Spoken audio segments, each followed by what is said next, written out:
goes well and I don't have to suffer again with my battery dying once again, because it happens every single time. Like, hey guys, it's Ale, and today I am coming once again with a monthly wrap-up. I cannot believe that this past month, I read 7 books. Not because I haven't done it before, but because, it was less days, and I just felt like I did not struggle through the month. Like, usually, like, there will come a point where I feel kind of overwhelmed and I just don't know what else to pick. But just because I actually did a TBR for this past month, I was able to keep myself focused and I was ready, because with the TBR, I had the books already ready, either on whatever form I had them ready. So that facilitate me to, jump from one book to the other one. And I felt amazing, to be really honest. I've never been this, I've never been this productive. Like, when I said last time that I was a hot mess, I was not kidding. Like, I was not trying to be like a hot mess like me. Like, I am truly a mess. When the universe was deciding to create me, they said organizational skills. She ain't gonna need that. Like, not even a little sprinkle. No. So I felt really excited having to finish 7 books. The first book on this list is Shipped by Angie Hockman. This is a debut adult romance novel that I read between the 1st and the 3rd of the month, and it was Amazon the one who suggested it, and I feel like it got me as soon as I read For the Fans of the Hating Game, and that was one of my favorite books from last month. So I was pretty excited to read this because it was obviously a hate to love type of situation, and I just cannot resist myself. I got the audiobook from Audible originally, but I ended up getting a physical copy as my Valentine's Day present from my boyfriend, because he asked me what I wanted, and I was like, okay, this is the couple of ones that I want, and he ended up picking this one up, so I'm really glad that he did. I was surprised of how much I liked this book, because you could say that I liked it a little bit better than The Hating Game, even though this one it's less steamy. Like, it was funny, infuriating, it was warm, and it was ecologically conscious, and definitely this is more of a summer read, because you go through a cruise and just the Caribbean vibes are like there in the pages, and it's a little transportive as well. So I really like that. I wish I would have been able to read it later on through the year and not at the beginning of the year when it's like pretty cold. At least, sometimes, some days it's pretty cold. I also like the fact that the story included a little bit of the secondary characters' backstory, and we're able to see how like that plays a little bit of part within the plot, the development of the plot. I feel like even though this was a romance, the writer didn't try to have it overpower the whole story. There was a lot of elements that she was trying to get to the reader, and she actually was successful. This was a 4 out of 5 read for me, and it's one of the highest ratings that I have in this list, just because I found myself going back to the audiobook and playing from like the second third of it. It's almost the same thing that happened to me with The Hating Game, where I went back to the story and reread it again, and that says a lot to me, because I am not a rereader. If I reread, it's because I really like the story. Next one on this list is Charming as a Verb by Ben Philippe. This was on my TBR, so I'm not going to be talking about the synopsis of this book, but this one took me on a wild ride. I read this from the 7th to the 9th, and this was a very meaningful book. I was expecting something a little bit more fluffy for this contemporary, but I was wrong. I fell for Henry. It just felt throughout the whole book, it just felt like he's just running running for his life, and even though his body and his legs are aching, he's cramping, he just doesn't stop, because the moment he stops, it's gonna be game over. And that's exactly how I felt throughout the book. Like I said, I felt for him, but more than anything, I felt more for his father. Like, his father was someone who I was able to almost see myself. Like, it scared me, but just his story and where everything that he puts on Henry, it's coming from, it just felt so real to my own reality. And I don't know if this happens for everybody, but I just felt so seen. The fact that, you know, when you immigrate to another country, we're not birds. When we immigrate to another country, we have hopes and dreams that we hope we can accomplish. That's why we're moving. But sometimes society or just life has other plans for you, and you feel like you have to constantly be fighting to keep those dreams and hopes afloat. I felt so close to tearing up, but then I didn't do it because I was at work and I was not about to open those waterfalls and people be like, yeah, you're pretty weird. Like, we already thought you were weird, but only thing that brought the lightness on the story was Ming. I am biased when it comes to Asian characters on books. Like, I'm always gonna like them more. I feel like he was the one who made the book for me. Like, every time that he would be on the scene, like, I found myself smiling, even though, you know, like, the story was a little stressful. I just felt like I said, he just brought the lightheartedness to the story. Overall, I gave this a rating of 3.75 out of 5. This is a book about finding your own dreams and not the ones that your family or society sets for you, as well as second chances and friendship, and I enjoyed every single part of it. Now, next is Get a Life, Chloe Brown by Talia Hibbett. This is a book that I was so hyped to read. It was just, like I said, I had seen this everywhere and I just wanted to know what was everybody talking about. And now that I've read it, I feel like I understand why people was hyping this up so much. This was such an entertaining book. I read it from the 11th to the 18th, and the only reason why it took so long was because I had a very busy and tiring week at work. So by the time I was home, I just wanted to lay down already. But the little time that I had to sneak this book in just felt like a little guilty pleasure, and I enjoyed it. It was mostly within my breaks and right before I was gonna go to bed, and I do not regret any part of this book. I knew this book was gonna be hot, but this is sling hot. Like, it's incredible. I feel like I would have enjoyed more of those parts if it was not because of the audiobook.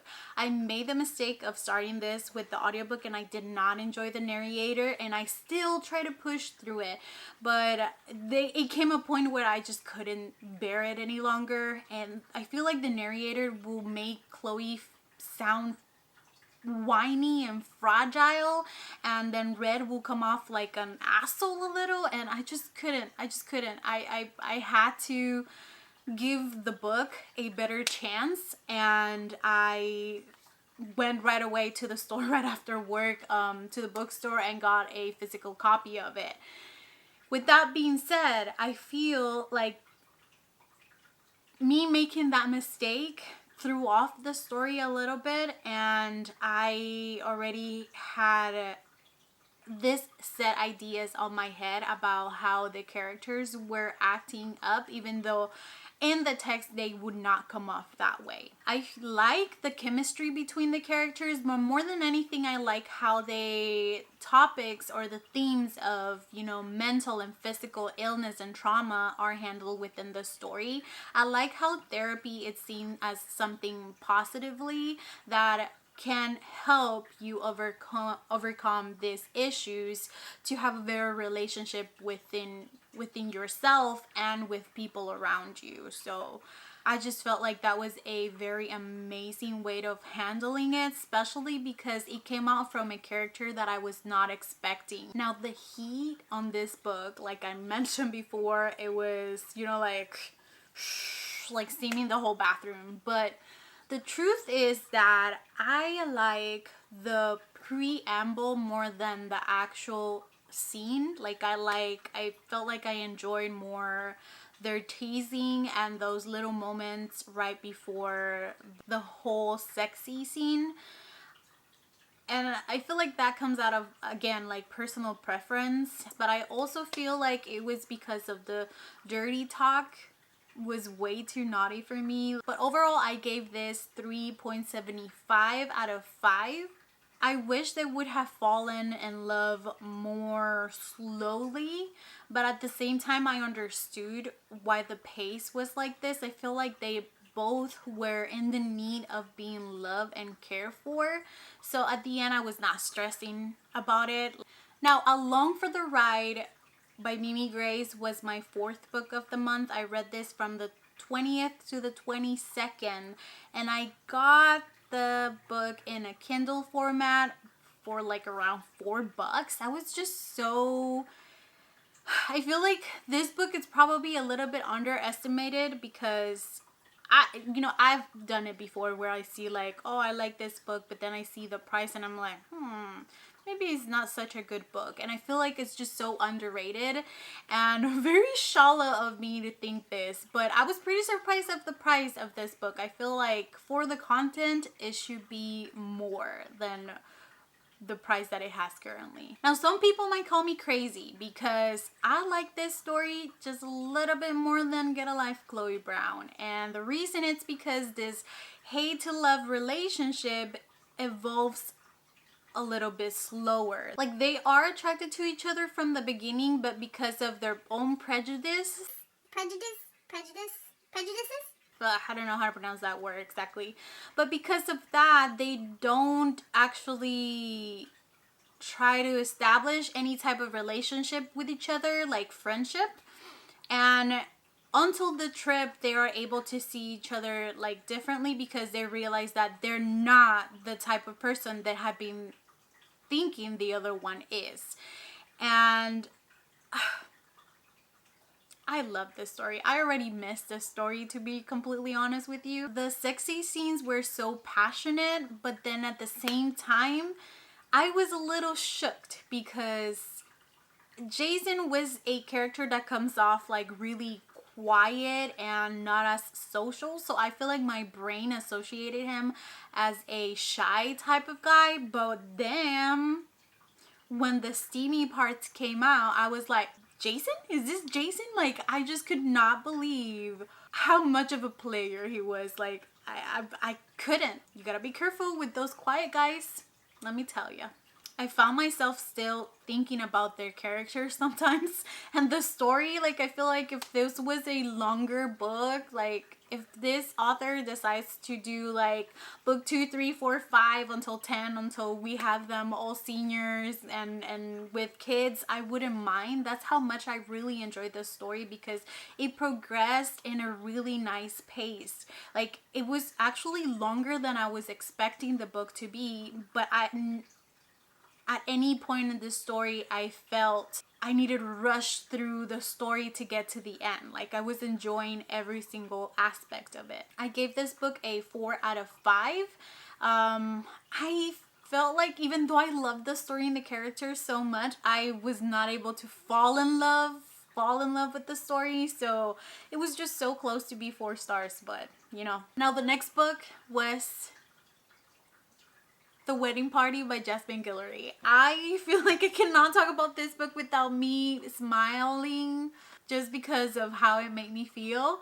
I read this from the 23rd to the 24th and I basically inhaled this book. Like, I did not stop from the moment I started it to the moment I finished it. That's why, you know, like, well, I did stop, you know, I had to sleep, I had to eat, but overall, like, I was pretty obsessed with the story. Like I said on my TVR, I don't want to spoil much because this author follows that change pattern and, you know, like, many characters are like intertwined with other books, so I don't want to give away the first 2 books, but this is by far my first book on the series. It has a lot to do because the romance theme that it has, but as well because of how the story progressed. I felt still frustrated with the characters, but not at the same level I felt on the two previous books.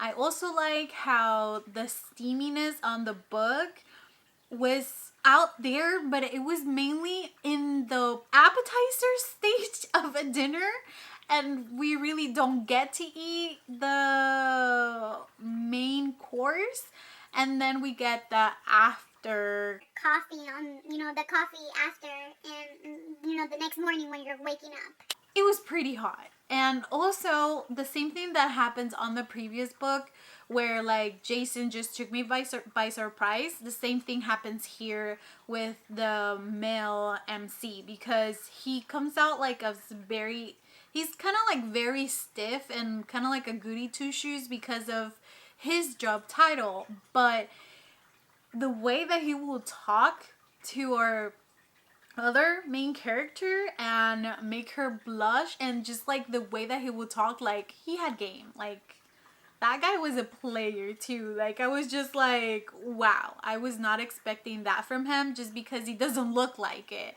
This was a 4 out of 5 for me, and it was just so close to be a 5.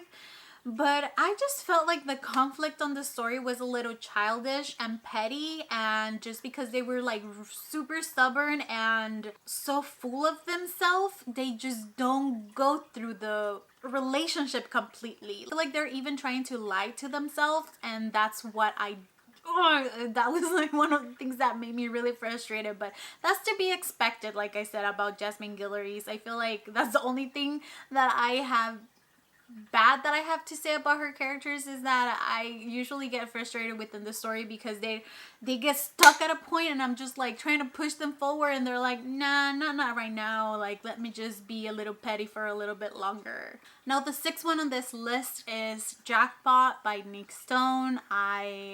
This was also part of my TBR for this past month, and it was a nice first love type of young adult contemporary. I felt the plot was a little unrealistic for my taste, but I still find enjoyment within the story. That's a weird way to put in this. But I felt like I enjoyed more the parts where the animated objects were narrating parts of the story, because we were able to see scenes that the narrator did not want to put on the story, especially because our main POV, or only POV, was Rico. With that being said, I feel like what drove me crazy from this story was Rico's mom. Like I felt infuriated to a different level with this story. I feel like I remember and I still feel so pissed. At this time and day, they were in the situation they were because the mom was just so prideful and was putting her pride before her children's needs, and I just could not put up with it. I felt angry. I felt so many things, and even now, like, I feel like my blood is starting to boil because there were so many ways that she could have done better for her kids to have a better life, not a, like a life full of commodities, but like at least some time to breathe. Another thing was that how are you gonna just like care for your kids and not have the opportunity to provide medical services to them? That was another thing that it just like infuriated me so much. Like I have little siblings, right? And kids get sick all the freaking time, like all the time. Like I feel like I am very outspoken when it comes to parental issues within young adult books and even adult books. and I was just not having it. And also the fact that she will say I'm sorry, like she would try to do a nice thing, but then in the scenes later, like she will come out and be like, Rico, like putting all this responsibility on her teenager daughter just because she also didn't want to have some type of Medicare or like medical or whatever, you know, that program is called. I'm gonna stop rambling now because there were other things that I enjoyed from the. I like how Rico, in this search for this ticket, she's able to go out of not her comfort zone, but like her routine. I was so happy that she actually was able to experience things that as a teenager you should, you know, making friends, going to a party, going to dinners, spending time with your friends, like things that she had been denied because her mom was just so fucking selfish. I rated this book 3.5 stars because out of 5, just because of the frustration this book cost me.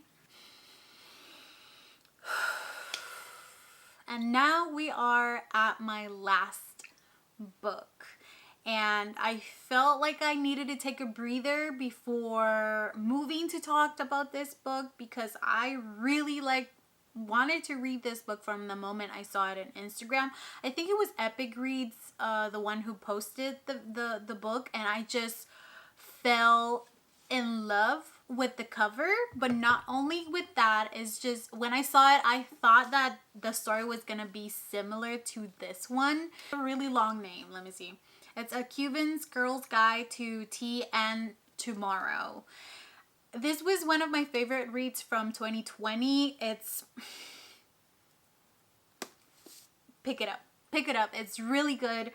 It has so many good elements, and also, you know, we have a Latinx writer and a really good book, one of my favorite. The book that I read, it's called Hot British Boyfriend by Christy Boyce. This was a book that was not on my TBR, so I'm gonna give you a small synopsis. And our main character, Ellie, suffers a humiliation that it's recorded and goes viral across to social media. And wanting to run away from her issues, she convinces her mom to sign her up to go and study abroad with kids that are like super smart from her school. And she ends up going to England. On this trip, Ellie meets Will, a British guy who she thinks that start a romantic relationship with him, and she can show everybody that she's having a great time in England. Everybody will forget about the video. She asks for assistance of one of her new classmates and new friend as well, Dev, and they decide to help each other with their love situation. I'm gonna leave it at that. This book almost did not make it to my TBR. I finished it on the 28th, just right before midnight, and it left me with a smile. Like I just felt my cheeks even hurting of how hard I was smiling. I feel like I found this book and story a little bit childish, but somehow I just couldn't get enough. It did take me a while to get into the story just because their main character felt a little shallow. I was not enjoying her thought processing through the first chapters, but still I pushed through and I was really happy because it was a good read. I kind of like found myself maybe listening to the audiobook in the future, like maybe not actually reading the book or like getting a physical copy of it. Although the cover, it's really pretty, the color, oh man, the color of that cover is just, you know, I love blue, and that purple blue kind of like violet color, it's just like calling my name. And I just somehow I feel like I will eventually ended up buying the book physically, even though like I went to Barnes and Noble today and I was like, should I get it, should I not? And I picked it up and then I went and put it back. It was just like a whole thing. But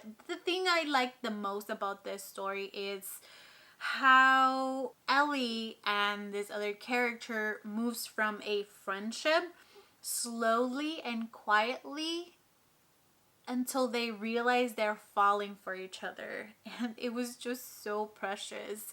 I feel like we see her changing from the beginning of the story to the end, and the book is not fluffy exactly. It has like a lot of silly moments, but it's not that like overly fluffy story. It has some seriousness, serious topics within the story. I feel like I might have rated this book a little higher if I would have been given more about this other secondary characters on the story, because I grew fond of them. But you know, like, I feel like, again, that's more of a personal preference. I rated this book 3.5 out of 5 just because I feel like the only thing that actually kept me reading was wanting to find at what point did they realize they had feelings for each other more than anything. Like, I was more interested into this other secondary character's backstory than